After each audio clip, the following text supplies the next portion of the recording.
ہاں جی، السلام علیکم ناظرین، میرے سامنے موجود ہیں مشہور تجزیہ نگار اور سابق آئی جی پی محمد سعید الرئی صاحب۔ آج کل سوشل میڈیا پہ بڑا سوال اٹھ رہا ہے کہ کیا عدلیہ کی آزادی ہے اس جوڈیشری انڈیپینڈنٹ؟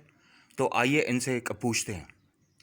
جی، یہ سوال بہت اہم ہے۔ پہلے بھی کوشچن آتے رہے ہیں، بلکہ ایک زمانے میں ہماری جوڈیشری پر حملہ بھی ہوا تھا۔ تو اس طرح کے حملے جو ہیں کئی طریقے سے ہوتے رہتے ہیں۔ میں as a police officer police point of view سے بتاؤں گا کہ یہ ہمارے ساتھ جوڈیشری کے ساتھ کیا سلوک ہو رہا ہے۔ قرارداد مقاصد میں لکھا ہوا ہے کہ independence of judiciary shall be fully secured لکھا، پوری طرح اس کی حفاظت کی جائے گی، اور یہ بہت بڑا جملہ ہے۔ کیا ہم نے سیکیور کر رہے ہیں اس کو، یہ دیکھنا پڑے گا۔ پولیس پوائنٹ آف ویو سے میں آج ایک نقطہ وضاحت کرنا چاہتا ہوں، باقی تفصیلات میں بعد بتاؤں گا کہ سپریم کورٹ پر حملے کیسے کیسے ہو رہے ہیں، فزیکلی بھی ہو رہے ہیں اور دوسرے طریقوں سے بھی ہو رہے ہیں۔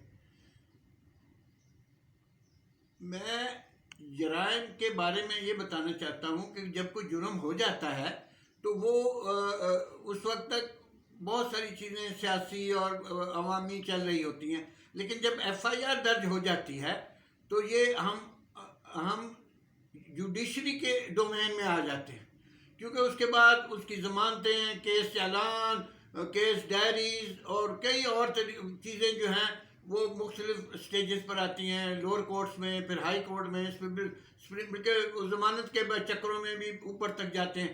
بلکہ شروع میں اگر کیس نہ رجسٹر ہو تو تب بھی ہمیں جوڈیشری کی مدد لینی پڑتی ہے۔ لوگ جا کر جوڈیشری سے آرڈر لیتے ہیں کہ ہمارا ایف آئی آر درج نہیں ہو رہا، کیونکہ پہلے سیاسی بلادوں پر چیز چل رہی ہوتی ہے۔ تو میں یہ کہنا چاہتا ہوں، ہمیں دیکھنا چاہیے کہ انڈیپینڈنس آف جوڈیشری جو ہے اس سے کیا مطلب ہے۔ یہ بہت امپورٹنٹ سوال ہے۔ کرائم کی دنیا میں جب کیس رجسٹر ہو جاتا ہے، ایف آئی آر، تفتیش، چالان، اپیلیں، کیس کا فیصلہ سپریم کورٹ تک اس کی جاتی ہے، یہ سب جوڈیشری کی ڈومین میں آ جاتا ہے کیس۔ یہ ہمیں احساس کرنا چاہیے۔ اس وقت یہ سیاسی ڈومین سے کیس نکل جاتا ہے اور یہ عدلیہ کے ڈومین میں آ جاتا ہے۔ ہمیں اس چیز کا احساس نہیں ہے، اور یہاں ہی چکر ہوتا ہے جب عدلیہ پر حملہ ہوتا ہے۔ جوڈیشری کی انڈیپینڈنس کا مطلب ہے کہ وہ ایف آئی آر جس کی اب تفتیش ہو رہی ہے، جس کے چالان انٹرم ہو رہے ہیں، جس کی ضمانتوں پر کیس عدالتوں سے، یہ سب جو ہے یہ انڈیپینڈنس آف جوڈیشری میں آنا چاہیے۔ یہ جوڈیشری کی ڈومین ہے، حتیٰ کہ وہ تفتیشی افسر جو کیس کو تفتیش کرتے ہیں اور پھر اس کے چالان اور آگے لے آتے ہیں، وہ سب اس انڈیپینڈنس میں آتے ہیں۔ کوئی ان کو ٹچ نہیں کر سکتا۔ ہماری سپریم کورٹ کو یہ نوٹس لینا چاہیے کہ جو کیس تفتیش ہو رہا ہے یا چالان ہو گیا ہے اور اس کے بعد ٹرائل ہو رہا ہے، یہ سب انڈیپینڈنس آف جوڈیشری میں آئیں گے۔ وہاں آپ پولیس کو بھی انڈیپینڈنس دینی پڑے گی، کیونکہ اب وہ پارٹ آف جوڈیشری ہو گیا ہے۔ میں دیکھ رہا ہوں کہ آج کل بہت سارے کیسز جو بہت اچھی طرح سے تفتیش ہو رہے تھے، ان کے تفتیشی افسروں کو چینج کیا جا رہا ہے۔ یہ جوڈیشری پر بہت بڑا حملہ ہے، اور سپریم کورٹ کو اس کا نوٹس لینا چاہیے، اور ایک دفعہ پہلے یہ نوٹس لے چکی ہے۔ وہ بتا چکی ہے کہ آپ تفتیشی افسروں کو اور باقی جو اس کے ساتھ کنیکٹڈ ہیں وہ ہماری جوڈیشری کا حصہ ہیں، اس میں آپ انٹرفیئر نہ کریں سیاسی طور پر، اور اس کو اگر کریں گے تو آپ ایک اور جرم کر رہے ہیں۔ یہ پاکستان میں جرم ہو رہا ہے، ورنہ یہ کیس ہمارے ہزاروں سال تک چلتے رہیں گے۔ جوڈیشری کی انڈیپینڈنس پر حملہ ہو چکا ہے، سپریم کورٹ کے اس کا نوٹس لینا چاہیے۔ یہ تفتیشی افسر کیوں چینج ہوئے ہیں، ایف آئی اے ہوں یا نیب ہو یا وہ، یہ نہیں ہو سکتے جو تفتیش کر رہے ہیں پچھلے 10 سال سے۔ پلیز اس کا سپریم کورٹ نوٹس لے، ورنہ اس کے پاؤں پر کلہاڑی مار دی گئی ہے، اس کی انڈیپینڈنس ختم ہو رہی ہے، اور ایسا ہی نہ ہو کہ بعد میں ہمیں ڈھونڈتے رہیں کہ سپریم کورٹ کہاں ہے۔ میں ریکویسٹ کروں گا سپریم کورٹ سے، جنہوں نے یہ جرم کیا ہے اور تفتیشی افسر چینج کیے ہیں، میں جو پولیس افسر بتا رہا ہوں، وہ جوڈیشری پر حملہ کر چکے ہیں، ان کے خلاف بھی کیس رجسٹر ہونے چاہیے، اور جن افسروں نے اور جہاں پر جو کنیکٹڈ لوگ جنہوں نے تفتیشی کی ہیں، ان کو دوبارہ کیس چالان اور تفتیش پر قائم رکھنا چاہیے، ورنہ یہ تو 1000 سال تک کیس کبھی بھی ختم نہیں ہوئے۔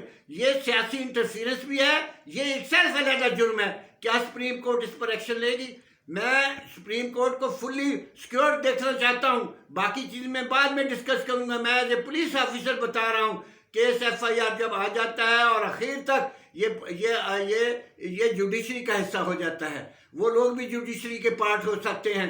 تو جناب علی، کیا یہ سیاسی لوگ چیف جسٹس اور جسٹسز کو اپنے حکم سے بدل سکتے ہیں؟ اگر نہیں بدل سکتے تو وہ تفتیشی افسر کو بھی نہیں بدل سکتے، کیونکہ وہ بھی جوڈیشری کا حصہ ہو چکا ہے. بہت شکریہ. سپریم کورٹ اس کا امیڈیٹلی نوٹس لے. اگر یہ نوٹس نہ لیا تو یہ سپریم کورٹ، وہ چرچل نے کہا تھا کیا ہماری عدلیہ کام کر رہی ہے سیکنڈ ورلڈ وار میں؟ کہا ہاں. اور اگر ہماری دوسرے کا عدلیہ کام کر رہی ہے تو مجھے کسی کا خوف نہیں ہے، دشمنوں کا خوف بھی نہیں ہے. آج ہمارے ملک پر دشمنوں کا خوف بھی طاری ہو رہا ہے. پلیز سپریم کورٹ اپنا فلی سیکیور ہو کر اپنے آپ کو پروٹیکٹ کرے اور انصاف دے، اور اس میں دوسروں کو دخل اندازی نہ ہونے دے. میں نے یہ بات کہہ دی ہے اور یہ فائنل ہے اور یہ تاریخی طور پر قائم رہے گی. سپریم کورٹ کو اپنی حفاظت سب سے پہلے خود کرنی چاہیے. بہت شکریہ. Thank you. ناظرین، یہ تھے مشہور آئی جی پی محمد سعید الرائیس صاحب. اب ہم اجازت چاہتے ہیں. اللہ حافظ. کتنے منٹ